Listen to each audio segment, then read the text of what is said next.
Voltamos para o nosso segundo bloco e eu vou pedir para o Dr. Luciano diferenciar para a gente a cirurgia plástica estética e a reparadora.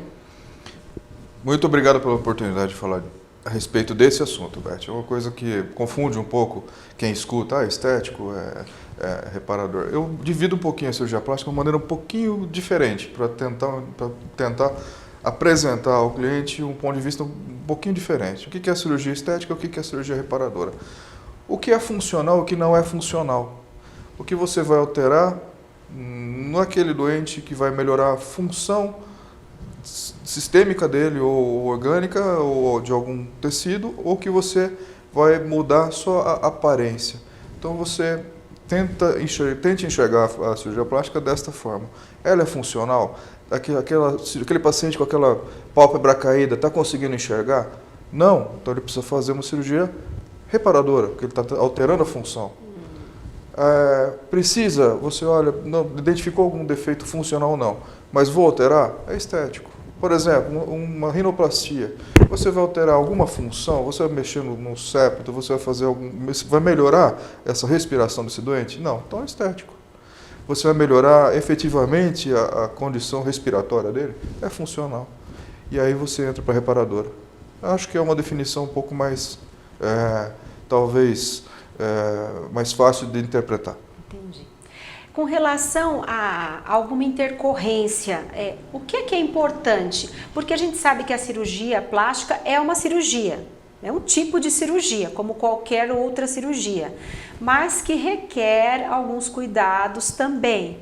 No caso de uma intercorrência de uma cirurgia plástica, qual é o posicionamento do profissional?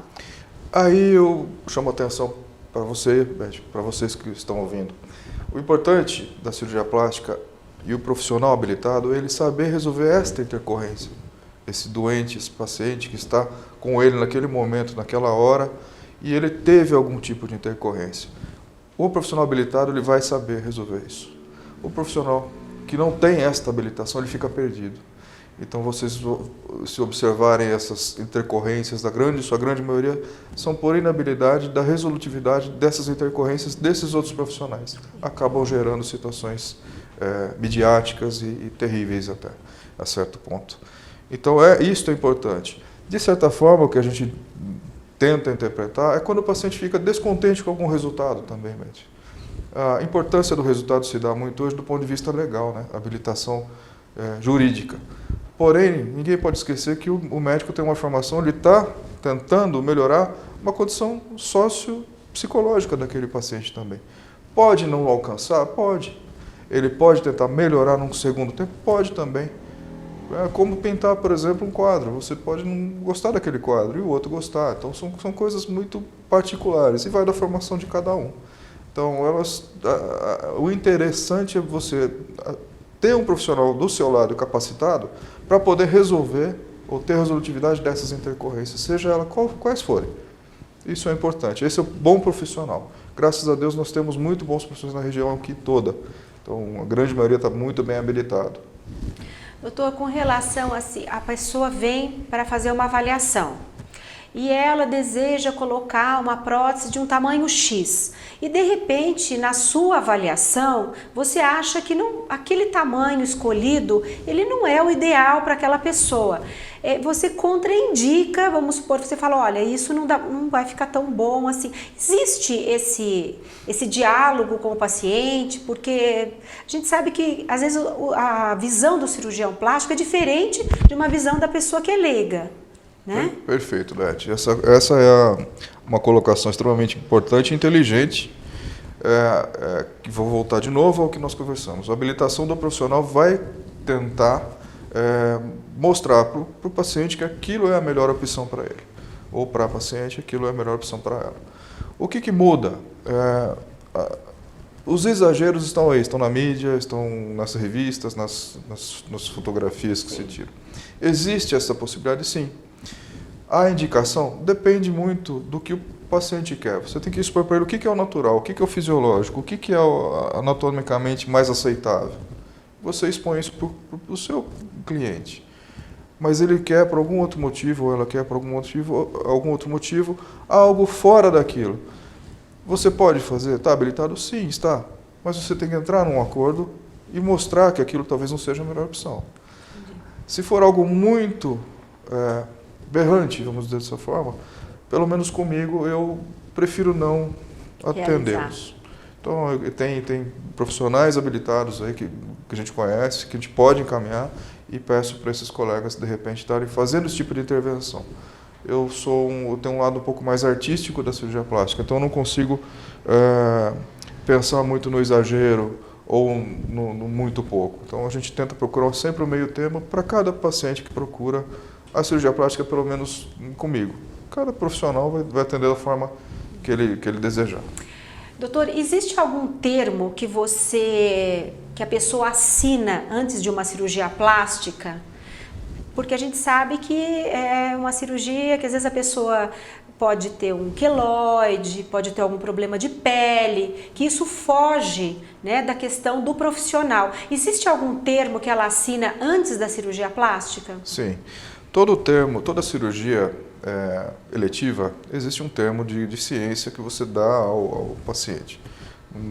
N motivos, ele existe, ele é aplicado, ele tem que ser aplicado, porque era muito comum antigamente as alegações de que aquilo não foi conversado, aquilo não sabe. Então hoje você tem aquilo por escrito, dizendo que você pode ter intercorrências, tudo. Não estou falando do resultado, mas das intercorrências, tá? Abrange-se o resultado também. Então você tem que expor para o doente que você está habilitado a resolvê-los também. Então existe esse termo é feito, ele é obrigatório. Dos profissionais que a gente tem conhecimento, que andam conosco, que são nossos colegas, todos aplicam. Então eu desconheço alguém que não faça. Desconfie de quem não faz, porque é algo que deveria estar faz parte. No caminho da consulta, dizendo que você está explícito aquilo. Agora é claro que você pode, às vezes, falando de resultado, ter algo que é inesperado, você pode ter uma pitose mamária que você não estava esperando num procedimento, pode ter um residual de abdômen, mas isso não é, vamos dizer, falta de resultado. Simplesmente o comportamento daquele paciente propiciou ter um segundo tempo ou um retoque de cirurgia. Acontece? Acontece. É passível de se resolver. O que você não tenta não se admitir são os excessos novamente. Né? Então é isso que a gente procura tomar cuidado. Com relação à prótese de silicone, a pessoa que coloca a prótese de silicone, ela consegue realizar os exames de imagem normalmente, porque isso é super importante, a questão de amamentação, é possível tudo isso? Beth, toda prótese, a função de qualquer produto médico hospitalar é você não atrapalhar as outras. É claro que você alocar um implante mamário numa paciente, às vezes até facilita qualquer tipo de exame de imagem, você projeta a mama, então acaba facilitando a interpretação de alguns radiologistas para aquele exame. Embora você tenha isso, você também tem as intercorrências típicas desses procedimentos. Por exemplo, as contraturas capsulares, os seromas tardios, as infecções periprótese. Então isso tudo isso é mais, difícil de acontecer, né? É mais difícil de acontecer, sim, com certeza. Mas também são os exames de imagem que vão nos mostrar se tem ou não. Mas os exames têm que serem feitos, porque você tem prótese, ainda mais tem que ter esse segmento de exames também pelo implante e pelas doenças próprias da mama. Então ela às vezes até facilita esse tipo de... Sem falar que você trata, por exemplo, mamilos invertidos com prótese, você reprojeta aquele mamilo. Então tem outras coisas que acaba até tratando. Tá? Então acho que... Mas isso vai de paciente para paciente, de cada cliente para cada cliente. É porque o exame de imagem hoje é super importante, né, para o diagnóstico precoce do câncer de mama, então às vezes gera alguma dúvida, né? O pessoal fala, será que se eu colocar uma prótese de silicone, depois eu vou conseguir fazer esse exame de imagem? Então realmente isso não acontece, né? É isso mesmo. É fácil de fazer porque vai continuar fazendo os exames. E deve Com relação à amamentação também não tem problema nenhum? Não, prótese de mama não. Se você alocar um implante mamário, ela efetivamente, depende da maneira que é alocado, não vai ter nenhuma interferência, pelo Pelo contrário, de novo, você até projeta a mama e facilita alguns doentes que, por exemplo, tem aquele mamilo invertido, ele faz a inversão desse mamilo e acaba você, aquela mama que você no primeiro filho não amamentou, acaba amamentando no segundo. Doutor, outra cirurgia que assim a gente vê que está muito em alta é a questão da lipoaspiração. Ela tem várias vertentes agora, lipo HD, lipo tradicional. Explica pra gente a diferença de todas elas. Tá. A lipoaspiração é um conceito não tão atual, já é mais antigo, surgiu há um bom tempo atrás. Na minha formação, a gente usava muito desse artifício, não com as atualidades que tem hoje, mas naquela época já existiam as lipos tradicionais, vamos dizer dessa forma, e você abria um leque de opções de como realizá-la. Então você fazia uma infiltração muito grande, fazia pouca infiltração ou nenhuma infiltração. Então eram as opções que a gente tinha. Logo depois apareceram alguns vibrolipoaspiradores no intuito de melhorar um pouco a condição do colega que está fazendo a cirurgia para facilitar um pouco aquela aspiração. Depois vieram as vertentes da lipo a laser. Hoje, mais em voga, existem as lipos de alta definição, que nada mais é do que seria a lipoaspiração tradicional, agregada de um aparelho que vai fazer vamos dizer, um acoplamento térmico daquele tecido que você aspirou. Então existem essas vertentes, elas estão aí, graças assim, às inovações estão muito bem divididas e as indicações estão sendo bem triadas para cada um deles.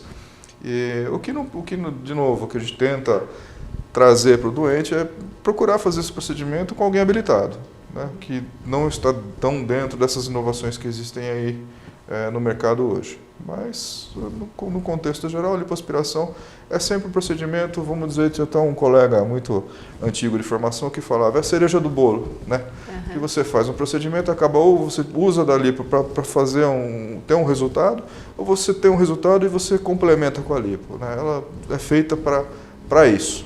Então, Entendi. Na verdade, às vezes a pessoa precisa fazer abdominoplastia e aí a lipoaspiração é um complemento. Sim. Ou uma pessoa com uma gordura menor, digamos assim, não sei se é esse o termo, aí ela pode se beneficiar da lipoaspiração. Sim, essa lipoaspiração pode ser a lipo HD para dar a cereja do bolo, como você falou. É isso mesmo. Então você hoje tem toda a vertente da lipoaspiração e com ela agregado as outras técnicas. Então você pode fazer uma mama usando a lipo, você pode fazer um abdômen usando um lipoaspirador, para sempre tentar procurar agregar ou alcançar um resultado um pouco melhor. Então pode ser feito depois, antes, depende de cada indicação. Mas é isso, ela veio para agregar, como toda tecnologia, veio para agregar e ali para mais um procedimento que veio para a tecnologia veio para agregar a cirurgia plástica do ponto de vista estético. Tá? E aí o pós-operatório, drenagem, super importante.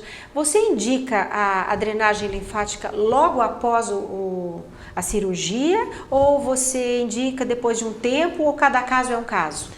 Cada caso é um caso, Beth. Eu tenho, por mim, acompanhar os pacientes sempre muito de perto. Eu não tenho o costume de operar o paciente e volta comigo daqui 15 dias, eu não tenho esse costume. Esse paciente vem comigo com 3 dias, com 5 dias, com 9 dias, com 15 dias, com 30 dias. E eu vou acompanhando e dentro desse acompanhamento eu vou ver qual é o melhor tempo ou time para ele fazer a fisioterapia de drenagem linfática. É claro que hoje você tem, num pós-operatório imediato, hoje o uso dos tapings, das bandagens, isso ajuda bastante, ajuda, mas você não está tendo um profissional ali fazendo a drenagem. Aquilo vamos dizer, o elastômero que está mantendo aquele contorno corporal num pós-operatório imediato. Vai ficar por um bom tempo até o primeiro retorno. Neste mesmo retorno, valido da mesma forma, para ver se eu vou liberar para a drenagem linfática.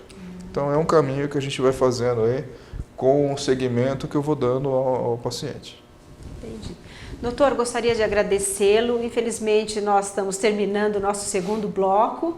E muito obrigado por todas essas informações, eu acho que é super importante, porque as pessoas precisam conhecer os profissionais que elas escolhem, né? Você deu uma ótima orientação para a gente e muito obrigado mais uma vez por ter passado todas essas informações. Obrigado você pelo convite, a todos que estão nos ouvindo. Qualquer dúvida, qualquer necessidade, pode procurar a Beth, ela traz até a gente está aqui à disposição também para poder conversar com vocês. Agradeço demais aos ouvintes, a todos novamente, e estamos à disposição. Pessoal, terminamos o nosso segundo bloco e até mais.